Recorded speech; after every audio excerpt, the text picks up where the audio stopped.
de faire cet exercice parce que je crois qu'elle maîtrise le dossier là mieux que moi. Donc, je m'associe à tout ce qu'elle a appelé. Sauf que je voudrais insister particulièrement sur ces trois collègues des pays de l'AES et de la Guinée. Leur présence ici est extrêmement importante parce que vous imaginez que dans chaque pays, le 31 juillet est célébré, mais qu'ils laissent les activités chez eux ou qu'ils les confient à d'autres collègues et répondre à leurs collègues du Mali, c'est quelque chose que j'apprécie à sa plus haute valeur. Parce que chacun pouvait dire qu'il a aussi le 31 juillet chez lui. Je voudrais aussi saluer la présence remarquée des ambassadeurs, des représentants des missions diplomatiques qui sont présents. Je regarde bien tous ceux qui sont là, je vois que les femmes ont pris le pouvoir dans le milieu diplomatique, en tout cas dans cette salle. Elles sont nombreuses et l'ambassadeur qui est à côté d'elle doit être heureux parce qu'il est très bien entouré, l'ambassadeur de Palestine. Alors je voudrais les saluer particulièrement en plus de nos autres qui sont venus de Guinée et des pays de l'AES. Mesdames et messieurs, je voudrais tout d'abord commencer par saluer tout le monde au nom du président de la transition, chef de l'État, le colonel Assimi Goïta. Saluer de façon particulière en son nom, comme je l'ai dit, nos illustres invités. Lorsque nous lui avons rendu compte de la tenue de cette cérémonie, de la part de Madame le ministre, il m'a chargé de vous parler spécifiquement de son soutien et de ses salutations à toutes les femmes du Mali et à travers vous à toutes les femmes d'Afrique qui se battent au quotidien pour l'amélioration des conditions de vie des Africains. Donc, mesdames les femmes, j'allais dire mesdames et messieurs, parce que quand on parle des femmes, on parle toujours des maris, hein, parce que c'est très important que vous ayez toujours une femme à côté, sinon vous vous perdez dans la nature. Mesdames les femmes, donc, votre soutien le plus sûr et le plus visible dans le gouvernement, c'est d'abord le président de la transition. Je crois que les ministres de la femme et les ministres de la culture, comme on dit souvent chez nous, ils font beaucoup le malin dans le gouvernement parce qu'ils savent que leur premier allié, c'est le président. Parce qu'il nous dit toujours que sans la culture, rien n'est possible. Et sans les femmes aussi, rien n'est possible. Vous savez, il a même instruit au niveau du gouvernement que chaque fois qu'un ministre veut nommer plus de 3 personnes et plus, il faut qu'il y ait une femme. Si vous avez 3 personnes, il n'y a pas une femme dans le groupe, les nominations ne passent pas. Donc ça veut vous dire clairement qu'il est votre premier soutien.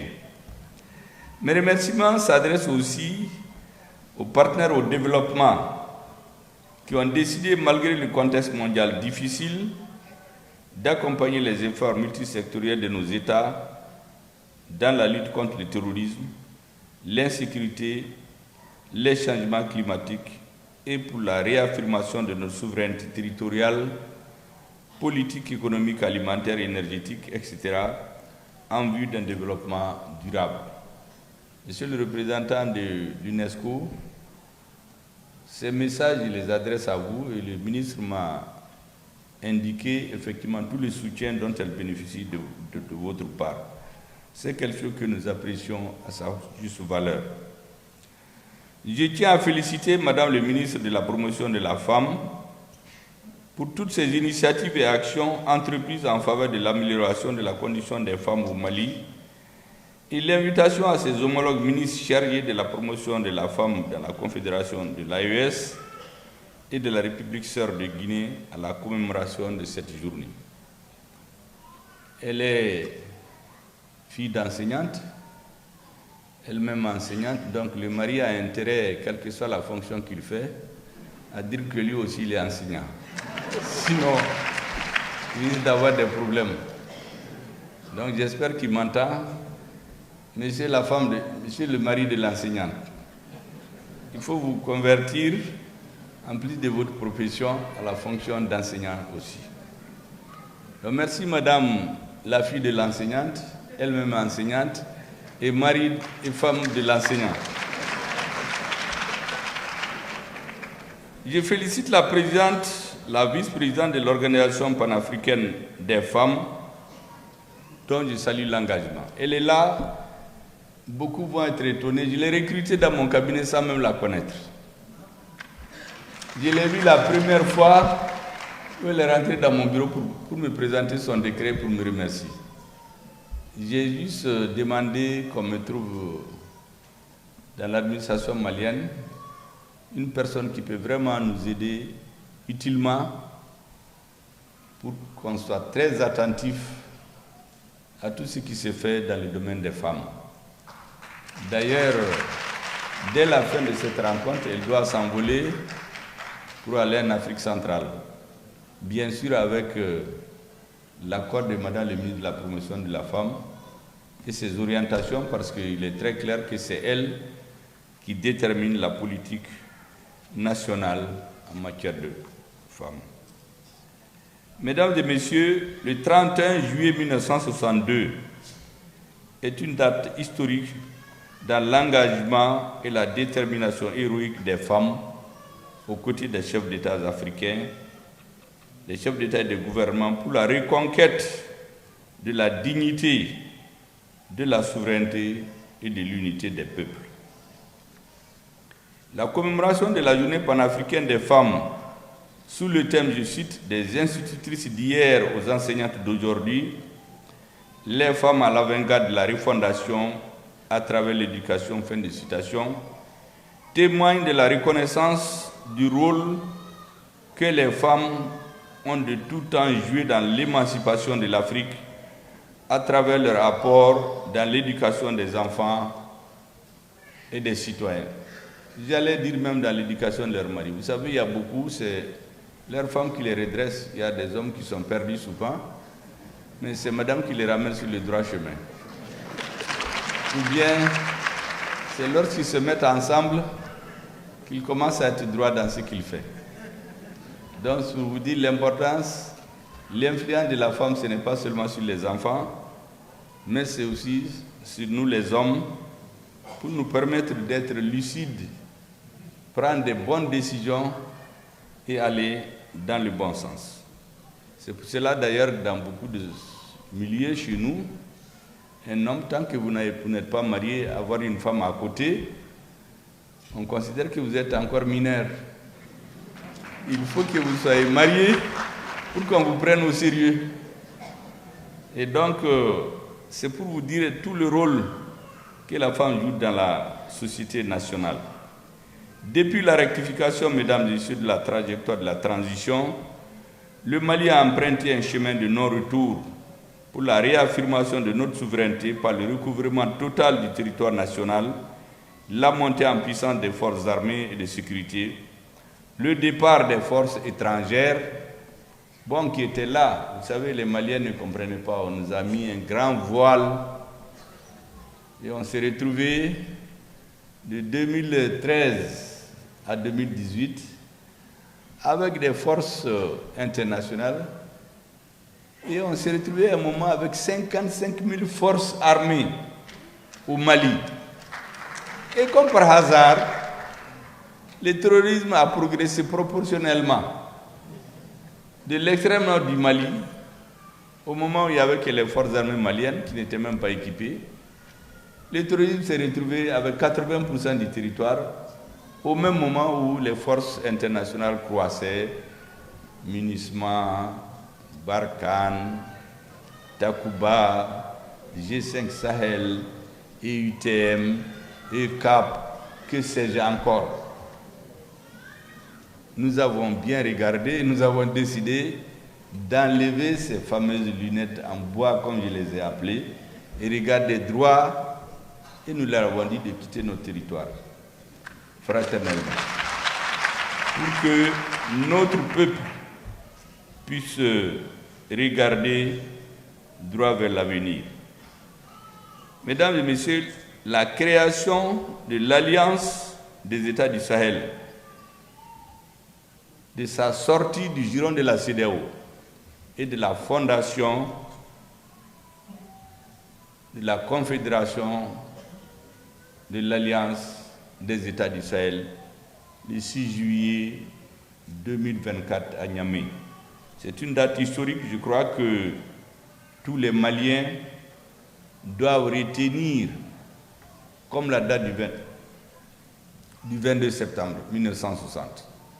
Je crois qu'à terme, ça va être une date que d'autres Africains vont retenir, parce que ma conviction, c'est que l'AES va s'agrandir.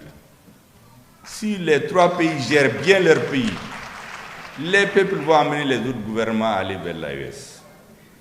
Et donc, nos présidents ont posé une pierre importante dans la grande histoire de l'Afrique. Sur ces différents chantiers de la refondation, mesdames et messieurs, les femmes ont été toujours à l'avant-garde des réformes. Elles sont restées debout et très actives aux côtés des hommes pour contribuer à bâtir les chantiers ouverts par les recommandations des Assises nationales de la refondation. Comment pourrais-je ne pas rendre hommage ici à toutes ces braves femmes qui sont aux avant-postes du gouvernement de transition?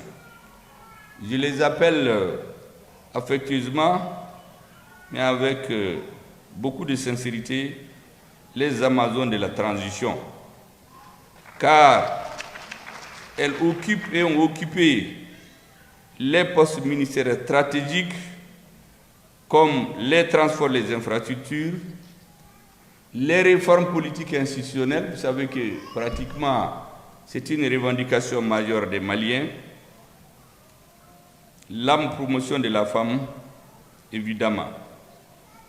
Mesdames et messieurs, vous savez, derrière chaque homme, on le dit trivialement, mais moi j'en suis convaincu, derrière chaque personnalité importante dans sa réussite, vous trouverez qu'il y a une femme discrète, mais très efficace. Sans une femme qui vous appuie dans vos actions, qui vous comprend, qui vous conseille et souvent qui vous guide, aucun homme ne peut réussir. Mais elles ne font pas beaucoup de bruit et c'est ça leur force. C'est pour cela que souvent les hommes ont l'impression que c'est le sexe fort. En réalité, ça c'est un peu pour la façade. Mais derrière les rideaux, on sait qui est fort.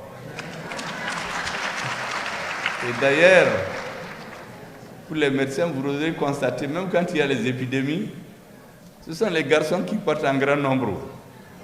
Les filles sont plus solides. La femme supporte plus de douleurs, plus de problèmes dans la vie, plus de charges que les hommes. Et c'est pour cela que c'est sur elle, en réalité, que repose la vie d'une société. D'ailleurs, chez nous, vous savez, quand on est très méchant avec un homme, on ne lui souhaite pas d'être pauvre, d'être malade. On lui dit, si vous avez une mauvaise femme, c'est la plus grande maladie pour un homme.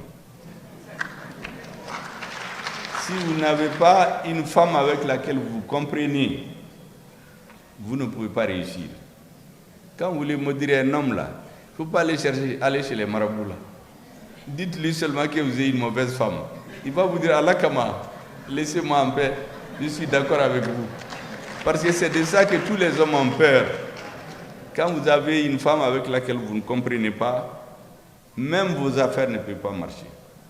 Il vaut mieux en ce moment vous séparer, que chacun mène sa vie. Mais vous ne pouvez pas réussir tant qu'à l'intérieur de la famille, les choses ne marchent pas. C'est même l'islam le dit. Il faut d'abord vous entendre pour que les choses marchent.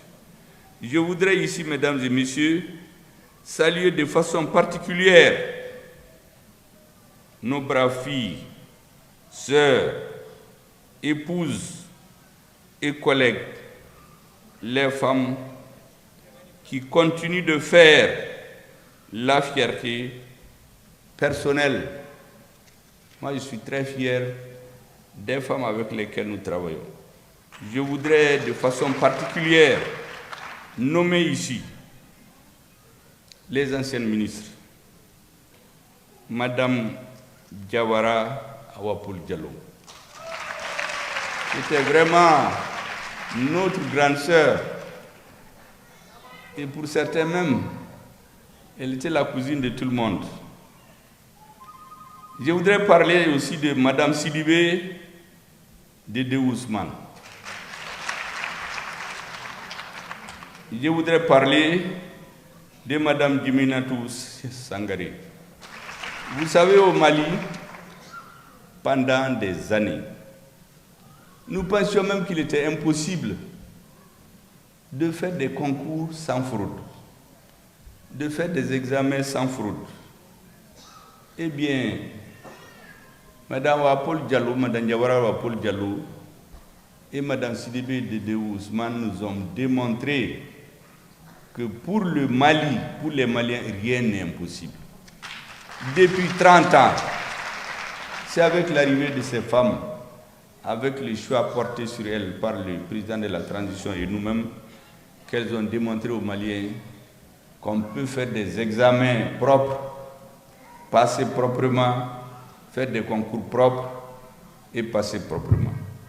D'ailleurs, Awa-Paul Diallo a eu une grande chance parce que c'est un de ses collaborateurs qui a pris le flambeau lorsqu'elle a quitté le gouvernement. Djiminatou et Madame Sidibé sont aujourd'hui ambassadrices. Elles vont représenter le Mali à l'extérieur. Je leur souhaite bonne chance. Elles font la fierté de notre pays. Bien entendu, je ne peux pas ne pas parler de celles avec lesquelles je suis tous les jours. Vous savez, on a notre doyenne. On vous dit que dans un pays, quand vous n'avez pas l'électricité, vous ne pouvez rien faire. Le développement là commence par l'électricité. Est-ce que vous savez que l'électricité chez nous, c'est dans les mains d'une femme aujourd'hui? Donc elle tient le Mali. Sans elle, on ne peut rien faire. On est en train de parler, les micros sont... Coupez le courant seulement, il n'y aura rien après. Vous n'entendrez rien. Je voudrais la saluer de façon particulière. Bien entendu, il y a à côté d'elle la brave Madina, Madame Dambélé Madina Sissoko, et les ingénieurs des travaux publics ont peur d'elle. Quand je la vois à la télé en jean sur les chantiers, je crois que tous les ingénieurs et les ouvriers là, ils se cherchent. Un jour, il y a, au niveau d'un hôtel, il y a des étrangers qui sont venus me voir pour se plaindre. Je crois qu'ils s'attendaient à même des dédommagements de plusieurs centaines de millions. Et bien, je lui ai dit, attendez, moi je ne suis pas de ce domaine-là. J'ai appelé Madame le ministre. Elle a porté ses jeans et elle est descendue sur le chantier. Après, le blanc là est venu me dire, ah, banane, c'est fini, Elle les a coincés avec ses ingénieurs sur le chantier et elle leur a démontré que le Mali ne doit rien à personne. C'est eux qui ont tort. Donc finalement, la paix a changé de camp. C'est eux qui cherchaient la paix avec le gouvernement. Et même maintenant, vous avez vu récemment quand le président a lancé la stratégie de digitalisation du système financier du Mali. Elle est en train de faire des miracles aujourd'hui. Pratiquement par anticipation. Il y a des domaines où pratiquement à moins d'un mois, l'État a multiplié par 10, par 20 les recettes. Pour vous dire qu'on ne peut qu'être fier de ce qu'elle fait tous les jours. Le colonel Assa Ba Diallo, elle est militaire, mais en réalité, elle est dans l'humanitaire très souvent. Vous ne l'avez pas vu à Bla? Lorsque là-bas il y a les inondations, tout le monde se cherchait. Mais celle qui est descendue, mais elle était en tenue de camouflage, elle n'était pas en tenue militaire là-bas. Pour que les gens ne pensent pas qu'elle est militaire, elle est descendue là-bas. Et quand elle nous a fait le compte-rendu, j'étais très fier d'elle. Aujourd'hui, la santé des Maliens, c'est elle qui est au pilotage. J'ai été récemment dans une ville du Mali où les gens étaient venus se plaindre des appareils de dialyse. Et avec les informations qu'elle m'a données, comme on dit trivialement, j'ai mis les gens à leur place. J'ai dit, mais vous là, les dialyses, ça fait 300 000 francs. Elle vous a amené ça gratuitement, avec l'aide du président. Dans des pays voisins, ça coûte 300 000 francs. Donc les gens quittent les pays voisins, ils viennent chez vous. On laisse les Maliens mourir. Et puis on prend 300 000 francs avec ces étrangers. J'ai dit aux gens, vous fermez les yeux sur ça. Donc ne venez pas vous plaindre auprès du gouvernement. Mettez de l'ordre chez vous d'abord. Donc elle a donné des matières de dialyse avec l'appui du président un peu partout. Et imaginez, c'est notable quand je leur ai dit ça, la discussion n'a plus continué. Parce que c'était très clair que l'État malien, avec spécifiquement le président de la transition, fait beaucoup dans le domaine de la santé. Beaucoup d'infrastructures sanitaires sont aujourd'hui en train de voir le jour qui n'existait pas. Quand la transition survenait, vous vous rappelez, dans les marches, les manifestations, les meetings jusqu'au changement de régime, qu'est-ce qu'on demandait? Réformer le pays. La CEDEAO est venue ici en 2018. Après une semaine, ils ont déposé un rapport. N'organisez plus des élections en République du Mali sans faire des réformes politiques et institutionnelles. Malheureusement, l'État n'avait pas entendu en son temps. Mais dès que le changement a eu lieu, surtout après la rectification, il y a un ministère spécifique qui a été créé spécifiquement pour les réformes politiques et institutionnelles. Est-ce que vous savez que c'est une femme que ça a été confié? C'est une femme qui est en train de conduire, d'être à la tête des réformes politiques et institutionnelles à la République du Mali. Donc le renouveau du Mali, c'est encore dans les mains d'une femme. Bien entendu, tout ce qu'on fait là, c'est pour travailler. Moi, j'étais là il y a quelques semaines avec les entrepreneurs, avec les gens qui font les métiers, tous ces gens qui meurent dans les océans. Mais en réalité, s'ils avaient des métiers chez eux, est-ce que vous savez que dans ces grands pays-là, moi j'ai été chez certains, ceux qui font les métiers ordinaires, les plombiers, les caroliers, ils sont plus payés que les ingénieurs. Là-bas, quand on te fatigue, là, tu vas apprendre des métiers. Et c'est eux qui font les sociétés. Quand vous partez en Suisse ou en Allemagne, la société est basée sur ce que nous appelons les petits métiers. En fait, ce n'est pas des petits métiers. Si tu es président ou premier ministre là, mais si tu te lèves, ton robinet ne marche pas. Tu ne peux pas te voir dans le miroir. Tout est sale chez toi. Mais tu vas te rappeler en ce moment que les plombiers, les menuisiers, là, ceux qui font les carreaux et les petits métiers, là, que la société ne peut pas marcher sans eux. Celle qui est en train d'encadrer les Maliens pour leur donner le goût du travail, le goût de l'entrepreneuriat, c'est encore une femme qui le dirige dans notre gouvernement. Je les ai félicités de façon spécifique ici. Bien sûr que Madame le ministre de la Femme, l'enseignante, fille de l'enseignante et certainement femme de monsieur l'enseignant, j'espère qu'il m'entend, il faut ajouter ça à votre statut, elle nous fait plaisir. Quand elle m'a dit qu'elle a invité ses 3 collègues des 2 pays de l'AES et de la Guinée, je lui ai dit que vous avez été très bien inspirés. Aujourd'hui, tout ce que nous faisons, nous devons le faire avec nos amis de l'AES. L'AES, il faut que ça rentre dans les esprits maintenant. La Guinée n'est pas dans l'AES, mais les Maliens ne peuvent jamais oublier la Guinée. Quand on a voulu nous étrangler, certains ont voulu nous couper le souffle. c'est la Guinée qui nous a donné le ballon d'oxygène. D'ailleurs, ce n'était pas étonnant. Certains de nos anciens dirigeants disaient que la Guinée et le Mali, c'est les poumons des mêmes corps. Je pense que la Guinée a démontré cela à tous ceux qui ne comprenaient pas ce que ça voulait dire. Quand les Maliens avaient mal, on voulait nous étouffer. C'est la Guinée qui nous a tendu le ballon d'oxygène. Je voudrais les remercier. Et quand le ministre m'a dit qu'elle les a invités, j'ai dit que c'est une très bonne initiative. Mesdames et messieurs, il y a des hommes, mais il y a beaucoup de femmes plus. D'ailleurs, à la rentrée, quand j'ai rencontré les hommes et les femmes, j'ai dit aux hommes, attention, ne vous mariez pas les jours des fêtes. Parce que le jour des fêtes, toutes les femmes sont belles. Il faut attendre les autres jours. Alors, les femmes se sont mises à rire. Donc, j'ai dit, mesdames et messieurs, les femmes sont au début et à la fin de tout. Ce sont des véritables soldats de la paix et du développement. Elles sont nos grand-mères, nos mères, nos épouses, nos filles. Elles sont dans le corps de nos forces armées de défense et de sécurité.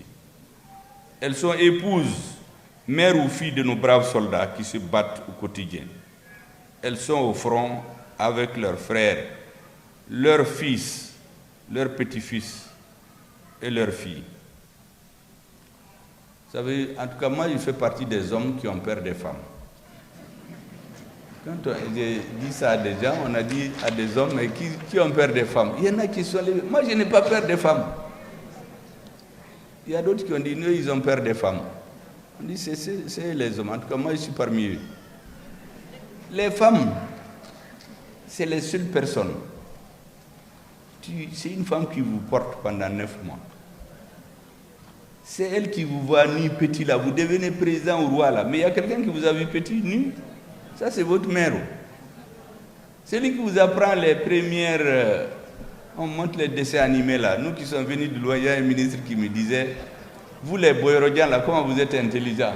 Parce qu'ils regardent les dessins animés. Je lui ai dit, nous, c'est nos grands-mères qui nous apprenaient beaucoup de choses. C'est ta grand-mère qui t'initie à beaucoup de choses dans la vie, dans le temps. C'est ta femme, ta confidente, les moments difficiles. On a vu beaucoup d'hommes, quand ils ont des difficultés, tout le monde les abandonne, sauf leurs femmes, souvent leurs avocats qui vont chez eux, mais eux, c'est leur profession. Mais leurs femmes et leurs enfants ne les abandonnent jamais. Donc c'est elle, c'est lui qui n'a pas peur de... C'est votre fille, quand vous prenez de l'âge. Nos amis disent, Mousso Behine, ce sont tes filles qui t'aiment beaucoup. Mais si vous n'avez pas peur de ces 4-là, vous allez avoir peur de qui? Ça veut dire que vous n'avez pas peur de Dieu. Et comme nous avons peur de Dieu, les femmes, il faut les respecter. Quand je dis peur, c'est une peur positive, il faut les respecter. Dans une société où les femmes sont épanouies, le garçon, le mari, toute la famille épanouie.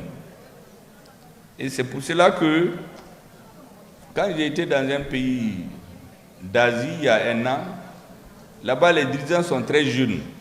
J'ai vu des jeunes 30 ans, 35 ans, 40 ans.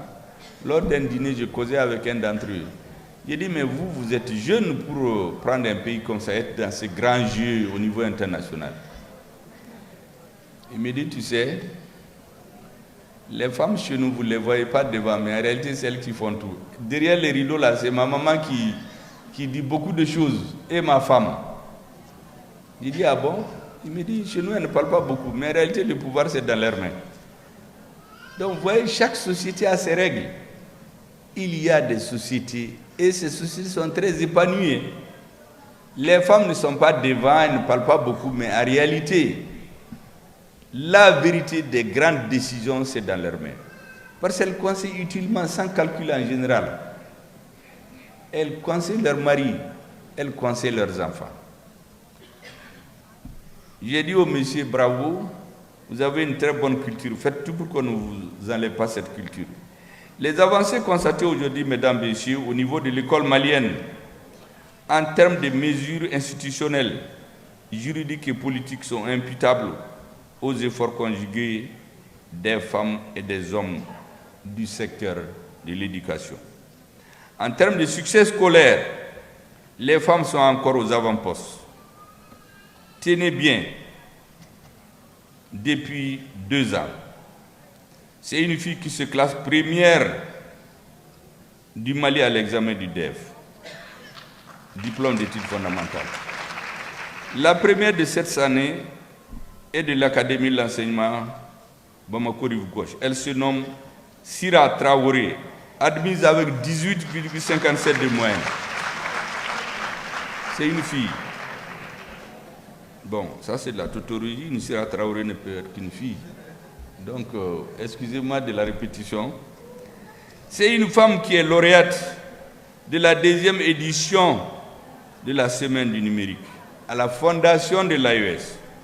Elle s'appelle Aïssata Sall, lauréate du concours des startups de la Semaine du numérique 2024 et celle de l'entrepreneuriat féminin. Encore une fille. Je pense aussi à tous ces artistes, ces belles voix qui portent haut le drapeau du Mali à travers le monde. Elles sont plus connues souvent que dans certains pays lointains que dans leur pays.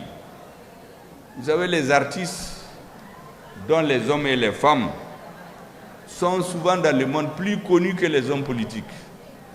L'autre jour, je parlais à un artiste, c'est un homme, mais si c'était une femme, je pouvais citer. Il y a des femmes artistes dans le monde. Quand vous voulez dire où est le Mali, il faut parler de leur nom. On va vous dire, ah bon, c'est le pays de tel. Parmi ces grands artistes, il y a des femmes. C'est pour cela, mesdames et messieurs, je pense aussi saisir cette tribune pour féliciter une femme qui fait la fierté du Mali. C'est une de mes filles, entre guillemets, ma cousine, sinon ma femme, ma sœur, promise au grade de général de brigade de l'armée malienne. Vous savez de qui je parle? Il s'agit de Nema Sagara.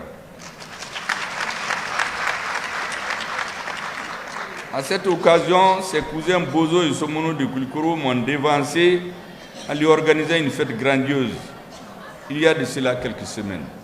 Moi, j'ai préféré attendre cette cérémonie pour vraiment lui présenter toutes mes félicitations. Elle fait honneur aux femmes maliennes. Elle fait honneur à l'armée malienne. Enfin, je salue le courage et le travail des femmes du Mali, de l'AES et de l'Afrique, qui dans l'anonymat font avancer nos pays. Je veux parler des femmes dans les champs, au foyer, au marché, dans les entreprises. Bref, toutes les femmes, elles se réveillent toujours les premières le matin et se couchent les derniers le soir. Elles vont au lit après tout le monde, après les enfants, après les maris. Mesdames et messieurs, vous savez, moi je suis très bien placé pour le dire, sur ma vie personnelle. L'ordre dans la maison, c'est encore les femmes. Allez-y dans la maison d'un célibataire. Tout est sens dessus-dessous. Dès qu'il se marie, il commence à mettre de l'ordre. Cet ordre-là, c'est la femme qui le fait ou bien elle l'oblige à le faire. Il y a beaucoup qui apprennent à être ordonnés après leur mariage. Donc même l'éducation, pour son bien-être, ce sont les femmes souvent qui l'amènent aux hommes. D'ailleurs, c'est pourquoi dans notre société, je vous l'ai dit plus haut, quand tu n'es pas marié là, on ne te prend pas très au sérieux. Hein. Tu es encore adolescent, il faut te marier. Même si vous mariez à 16 ans, on trouve que vous êtes un homme majeur. Mesdames et messieurs, actualité oblige, je m'en voudrais si je ne vous entretiens pas sur les campagnes d'agression, de désinformation et d'intoxication contre notre pays, les pays de l'AES, depuis que nous avons décidé de prendre notre destin en main. Le 16 juillet dernier, j'ai passé à l'ouverture des États généraux du Notariat Mali. J'ai tenu un discours pour expliquer au monde entier que l'AES, ce n'est pas une vue de l'esprit. Les présidents ne se sont pas levés quand ça prend leurs avions, aller à Niamey, s'asseoir et signer un accord. C'est avant que ça se faisait comme ça. C'est le résultat d'une maturation.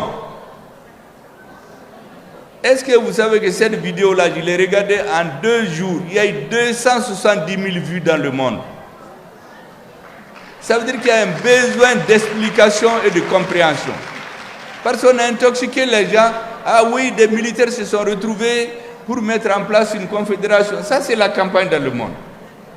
L'autre jour, il y a un ami qui m'envoie la même vidéo d'un pays européen où un conseiller du président, après avoir vu cette vidéo, est venu lui dire « Mais moi, je ne savais pas que c'était comme ça. Tout ce qu'on nous disait n'était pas vrai. » Il dit « Mais parce qu'on trompe les gens. » Donc notre rôle, c'est de sensibiliser les populations pour que les gens comprennent ce qui se passe dans nos pays. C'est l'exemple même que je disais, quand un militaire tire, il tire 1 ou 2 personnes, mais quand vous parlez pour expliquer quelque chose, c'est des milliers de personnes que vous atteignez en même temps. J'ai dit cela pour que les uns et les autres comprennent qu'en ces moments précis, nous devions nous engager contre l'intoxication, contre nos forces de défense et de sécurité. Savamment orchestré par qui nous savons et se relaie dans le monde entier. Nous devrions à chaque instant rester vigilants et continuer à déconstruire le narratif qui consiste à dire que nous ne sommes pas capables de nous prendre en charge. En tous les cas, en ce qui me concerne, vous l'aurez constaté depuis des mois, je ne rate aucune occasion pour rappeler l'importance de connaître notre histoire, pour construire notre futur.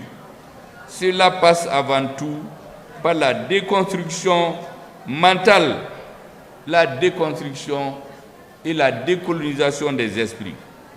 Partout où je passe, je rappelle le rôle éminemment et crucial de nos forces de défense et de sécurité, de nos vaillants soldats qui, nuit et jour, sous le soleil ardent, sous la pluie, sous le froid glacial dans le nord, sans repos, loin de leur famille, se battent au prix de leur vie pour que nous puissions nous réunir comme cet après-midi. Et c'est pourquoi je vous demande, et par-delà à toutes les Maliennes et à tous les Maliens, de vous joindre à moi pour prier pour les autorités de la transition et saluer la bravoure de nos forces de défense et de sécurité qui ont restitué à notre peuple son honneur, sa dignité, sa souveraineté. Notre pays, mesdames et messieurs, a aujourd'hui recouvré sa dignité. Tous les Africains sont en train de nous regarder. Tous les Noirs, partout où ils sont, même dans les pays lointains, regardent et espèrent que le Mali réussisse. Même au moment où nous réunissons ici, nos soldats sont en train de se battre contre les hors-la-loi, souvent au prix de leur vie. C'est pour cela que je les appelle les monnaie-baudéons. Certains pensent que c'est pour flatter. Ça, ce n'est pas de la flagornerie. Où est monnaie de Boana? Où est monnaie de Boana? Mesdames et messieurs, nos prières à tous ceux qui sont tombés sur le champ d'honneur, comme je l'ai dit souvent, nous ne les oublierons jamais. Nous ferons en sorte que leurs descendants soient fiers d'eux dans quelques années, dans 10 ans, dans 20 ans, dans 1000 ans, plus, que des enfants viennent dire un jour, sur des lieux dédiés, je suis fier de mon arrière-grand-père. Je suis fier de mon grand-père, de mon père, parce qu'il a donné sa vie pour que je puisse venir aujourd'hui me recueillir fièrement quelque part. Dans tout ce que nous faisons, mesdames et messieurs, pensons à eux. Ils ont besoin de notre soutien en tout lieu, en tout moment. Ils ont besoin de savoir que nous sommes derrière eux dans une union sacrée. Le message aux femmes, je l'ai toujours dit. Je l'ai dit à la prise de la ville qui est... C'est quoi la grande ville qu'on a prise avant Tombouctou? C'était Ber. Ça n'a pas été facile Parce que les adversaires du Mali ont dit à tout le monde que les dirigeants maliens sont en train de fanfaronner. Ils ne pourront pas chasser les forces étrangères. Ils ont mis toutes leurs forces à Ber. Effectivement, il y a eu plusieurs assauts. Mais nos soldats ont entendu un message. Nous leur avons dit, nous n'allons jamais perdre la guerre contre le terrorisme. Nous pouvons perdre des batailles. Et c'est ce qui se passe souvent. Les militaires vont perdre des batailles, mais ils vont gagner la guerre. Nous allons la gagner parce que notre combat est juste. Historiquement, politiquement, nous allons gagner. Tinzawaten, on a perdu une bataille, mais nous allons gagner le combat. Tinzawaten sera malien. Tout le Mali sera malien. Et c'est pour cela, mesdames et messieurs, je voudrais lancer ce message à nos soldats. Soyez fiers. Ceux qui vont tomber, vous ne mourrez pas pour rien. Vous mourrez pour votre peuple. D'autres vont mourir dans les hôpitaux ici à Bamako. On ne sait même pas qui sont-ils. Mais vous, on va se rappeler de vous un jour. Ceux qui seront partis, vous aurez donné votre sang pour que nous soyons dignes, pour que nous puissions parler. Nous sommes dans cette salle aujourd'hui, mais à Tinzawaten, on ne peut pas faire une salle comme ça, faire des réunions. C'est parce que certains sont en train de se sacrifier là-bas. Ils ont droit à tous les honneurs et les soutiens nécessaires. Le soutien de leur grand-mère, de leur mère, de leurs femmes, de leurs enfants, de tous les Maliens. Vous gagnerez cette bataille-là, Inch'Allah. Nous allons la gagner. Toute la région de Kidal, toute la République du Mali va revenir dans le giron de l'État malien. Inch'Allah. C'est l'armée malienne qui le fera parce que son combat est juste. Les quelques images de propagande que nous voyons sont destinées à nous démoraliser. Ils ne réussiront pas, ils ne connaissent pas les Maliens. Nous avons perdu des milliers d'hommes. Cela ne nous a pas empêchés d'avancer. Et nous allons continuer à avancer. Comme je l'ai dit, ce combat, nous l'allons gagner. Je voudrais aussi saluer nos amis. Vous savez, on dit trivialement, on connaît les amis dans les difficultés. Moi, j'ajoute, les amis, c'est comme des étoiles. On les voit dans l'obscurité. Lorsque tout est sombre, c'est en ce moment que vous voyez les étoiles. Les amis sont comme ça. Ceux qui sont avec nous aujourd'hui doivent savoir qu'ils sont avec un peuple qui ne va jamais les oublier. Nous ne sommes pas un peuple d'ingrats. Ceux qui versent leur sang aujourd'hui pour le Mali, leur peuple, leur gouvernement, leurs dirigeants doivent savoir qu'ils sont morts pour un grand peuple. Ils sont morts pour sceller notre amitié à jamais. Parce que nous avons besoin de sortir de cette situation de vassalisation dans laquelle certains voulaient nous maintenir. Et nous sommes conscients que c'est avec l'appui de nos amis que nous allons réussir cette bataille qui est incertaine. C'est pour cela que je dis qu'on ne va jamais les oublier. Ils n'ont pas à se décourager. Cette bataille-là, la main dans la main, nous allons la gagner. Nous allons prendre la totalité du Mali. Inch'Allah. L'autre message, c'est à la classe politique. J'ai vu sur des réseaux des gens qui à peine se réjouissaient de certaines images macabres qu'ils voyaient. Faites attention. On est en train de nous manipuler tous. Nous nous sommes faits. Ne vous laissez pas manipuler. On veut vous maintenir dans l'esclavage. J'ai vu des communiqués de certains partis. On le fait signer par une personne qu'on ne connaît même pas. On dirait que les grands chefs qui sont connus ont honte d'avoir leur signature sur les déclarations. Moi, j'ai lu les déclarations de tous les partis. Ayez le courage de soutenir votre armée. L'armée va au-dessus des gouvernements. Quel que soit celui qui viendra au pouvoir, il aura besoin d'une armée forte. Et donc, mon message à la classe politique, soyez tous solidaires dans une union sacrée de notre armée. La récupération de Tinzawaten n'est pas une histoire de Assimi Goïta ou de Choguel Maïga ou de leur gouvernement, ou de Sayo Kamara. c'est une affaire du Mali. Si Tinzawatan est récupéré, si le Mali est récupéré aujourd'hui, dans 5 ans, dans 10 ans, dans 20 ans, dans 30 ans, c'est d'autres hommes qui seront là. Mais ils vont s'occuper du développement, parce que le pays aura été pacifié et unifié. Je voudrais dire ensuite à ceux qui soutiennent les terroristes de faire beaucoup attention. Nous avons des grandes leçons qu'on a tirées de l'histoire. Les dirigeants passent, les peuples restent. Aucun mouvement terroriste ne peut s'épanouir, s'armer, s'équiper, attaquer une armée régulière si elle n'a pas une base arrière. Ceux qui servent de base arrière aux terroristes, qu'ils fassent attention, qu'ils méditent les leçons de l'histoire. C'est vrai, souvent entre les États, il n'y a pas de reconnaissance. Mais le peuple malien est un peuple béni. Tous les dirigeants, tous les pays qui se mettent dans des complots pour déstabiliser le Mali, Ala Toutoui, ou Bassara, ils vont le payer. Nous avons vu ici des dirigeants qui ont voulu faire du Mali leur fonds de commerce politique pour durer au pouvoir, je ne vais pas les citer. Où est-ce qu'ils sont aujourd'hui? Portés disparus, à la Kahinoula.